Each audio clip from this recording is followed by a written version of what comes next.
My name is Gerard. I've been with the organization for more than 30 years, and it's a bit embarrassing, but but it is actually quite a different job. And this is actually an organization that began in 1969. So this August will be 50 years old, and the reason the organization was started was there was slum areas in Singapore back then, and after a fire, people were displaced, and certain residents and service clubs and well-meaning people got together to form a little society to provide some relief and to try and organize residents to help themselves. So that was the type of community organization that got started back in 1969. But after a few years, people got very tired because the community was not responding, and there was a little shift towards becoming a little bit of a service provider, focusing on education, looking after children, and all that stuff. In the year 2000, we kind of were then known as an agency that was very, very good at working with young people to turn them around. Everyone would say that no kid is too rough or tough to send to beyond. It was true, but we were not so good. People did send the kids to beyond, but we couldn't really turn them around. But the point is, since then, we kind of, over the last 10 years or so, returned to our roots and said that the community is a very important aspect of the work. And over the last 10 years, we've become very much, again, a community building organization. So that was just the context of where my organization and where I come from. Okay, so I'll start speaking about today's presentation. I think not too long ago, when I was a boy, Singapore was known as a garden city. Today, Singapore is known as a city in a garden. Now, the government wants to see that as progress, but personally, I'm not too sure, because my experience of a city in the garden, just to share an experience I had last year.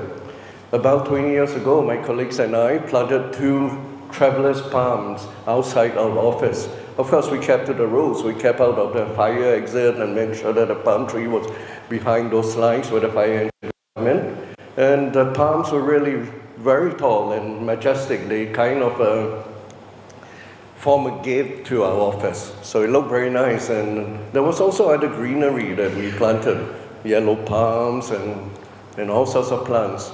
We planted in the garden. So we created a garden just outside our office. But last year, when we realized that the city is now a city in the garden, the rules of the city seem to have taken over. So without much warning, one day we came to the office and the palms were gone, and everything was gone. They were just mowed away because the rules don't allow us to be planting into the soil. So that leads me to, in a long-winded way, to today's presentation, which is how do we cultivate community in a concrete jungle? As you all know, the law of the jungle means it's about the survival of the fittest. So what we're trying to say is might and power is always present in the jungle. Here is a picture of the power in the jungle, whether it's a concrete jungle or regular jungle. On the left, you see a jungle where the power of the jungle actually overtakes the building. It's very strong. And on the right, you see one of our nicest buildings in the country, and it's won all sorts of architectural awards, where the concrete actually overpowers nature. So nature is very nice. You see a concrete, it's very well done and all. So my point is, whether it's a concrete jungle or whether it's a regular jungle, there is power. And as community builders, community workers, we have to be cognizant, we have to be completely conscious of the fact that power exists, and we must know how to kind of tame it and know how to live with it. And this presentation is really about the principles that guide us, the positions that we have to take as we relate to the power, and some examples how what actually happened.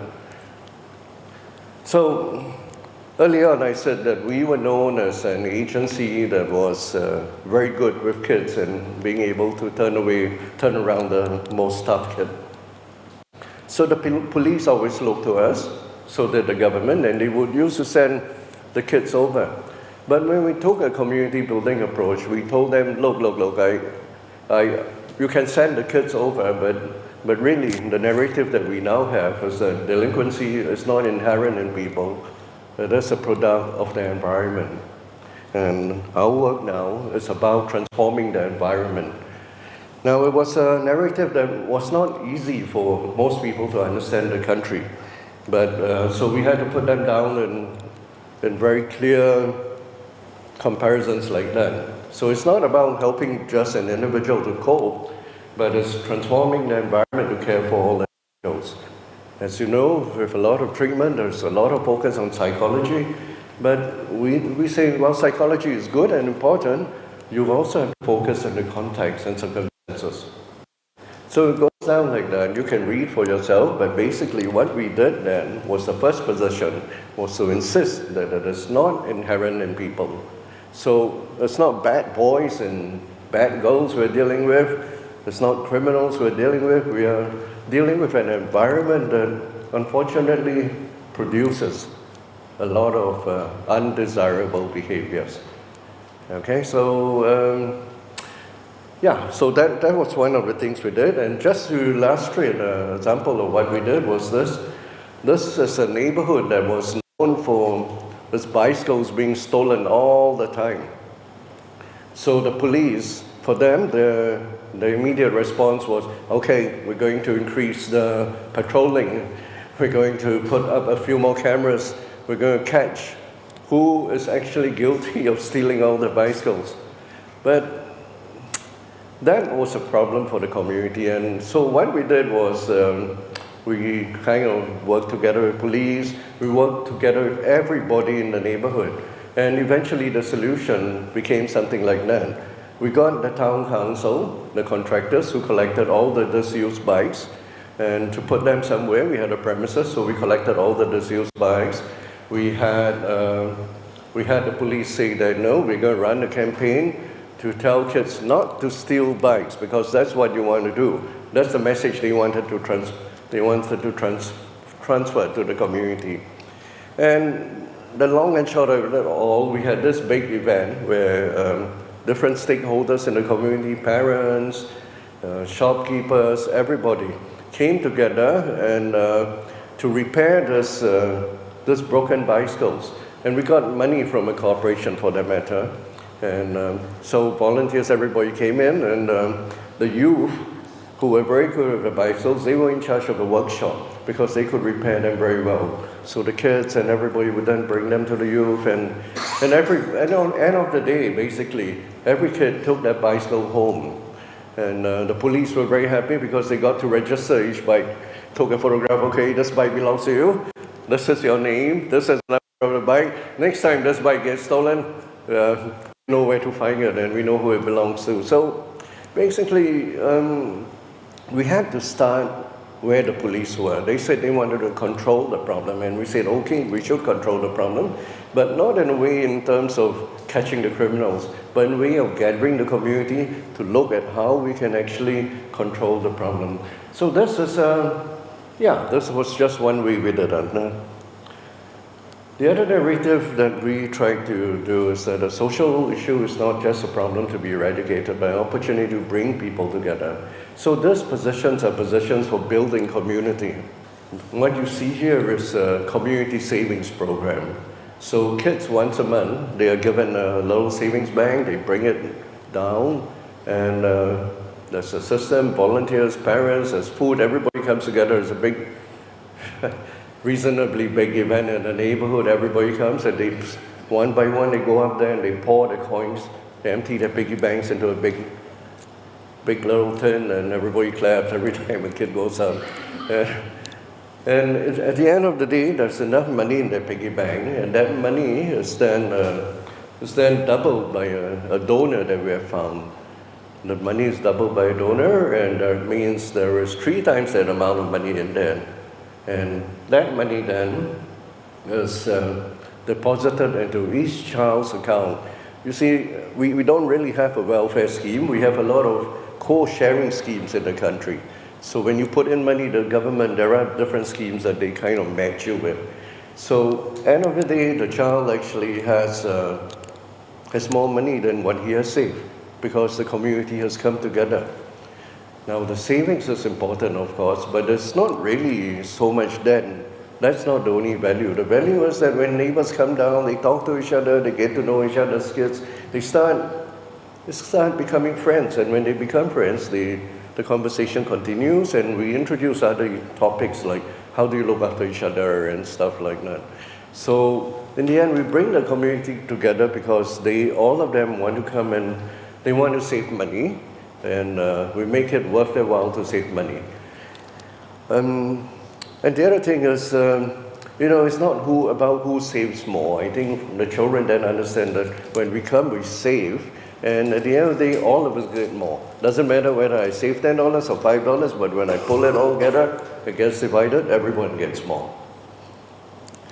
All right, so just to give you a quick, just midpoint of my presentation, I think this is how we have interpreted the ABCD thing. We have been building community from the inside out and trying to encourage resources from the outside to flow in. Many of these communities on the inside out, they lack a lot of resources, and so we have a narrative to tell them that confident communities actually can take in resources from the outside. And on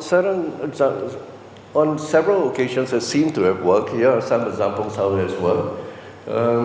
Right down at the bottom corner, there was an organization who had a pottery workshop in the neighborhood, and they heard about mothers and daughters wanting to get together for some sort of activity because the mothers were complaining that they do not know their daughters anymore, they do not know their children anymore. They have no chance, no resources to get together. So we passed it around, and this organization said, good, we'll offer you our pottery workshop, you just come and use it. So this was a good example of how the community responded to the wishes of the community. The top left-hand corner would be, it was actually a company who did some writing workshops with our kids. And eventually they printed a book. There's a picture of a book launch. So the kids felt very good. They felt like authors. They were authors. I've been writing all my years. I can't print one book, but these kids wrote for like 10 weeks and they printed a book.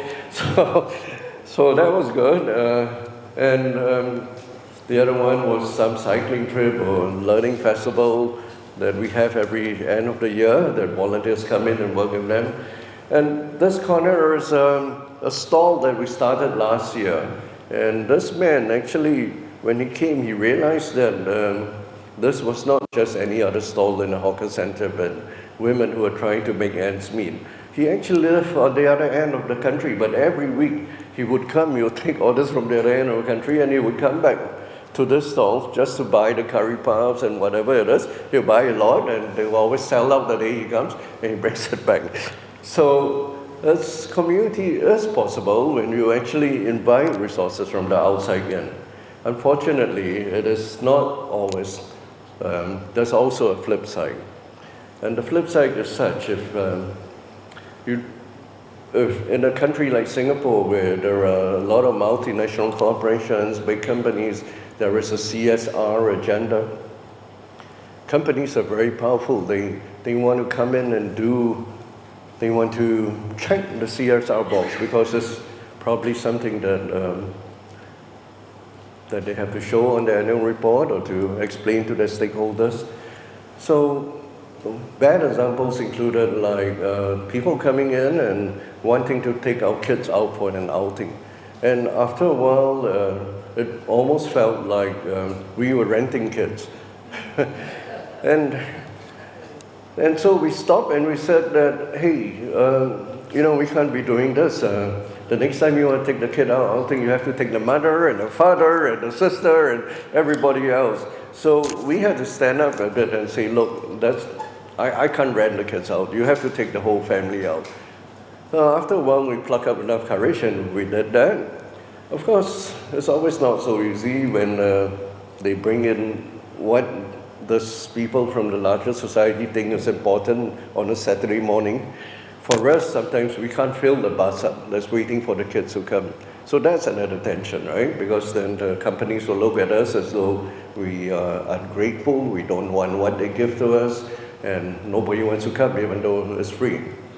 But it's not correct, actually. It is their agenda. It's what the wider society wanted, but the locals actually didn't say they want.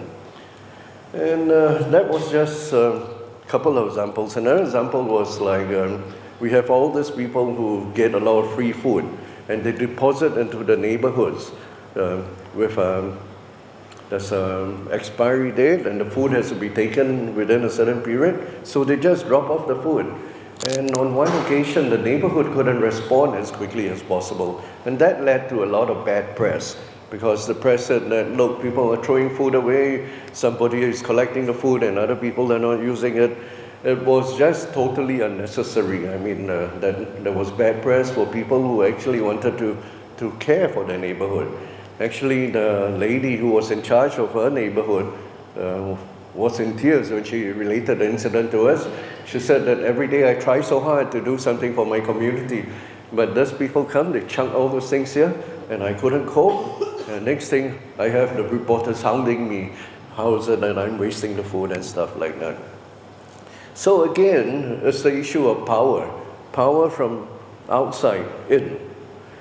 But even from inside out, there is the issue of power that is not so positive. Over there on the left-hand corner, you have this is not the only one, but in the different neighborhoods that we work, we have actually gotten a lot of neighbors together, and they have become very empowered, and they have started doing their work for us voluntarily and all that. But the downside of that, for some of these neighborhoods, some of these mothers and fathers, they then start calling the neighbors clients and beneficiaries, which we ourselves don't use. Those are terms we don't use. So even power from the inside out can be not so good sometimes.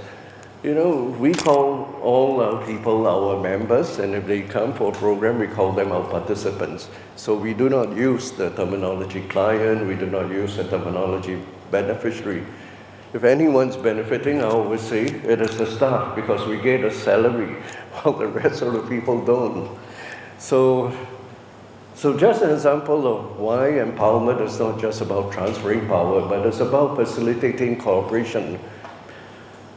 We have processes like family group conferencing. This is a meeting about, this is a sister of someone who has an addiction issue.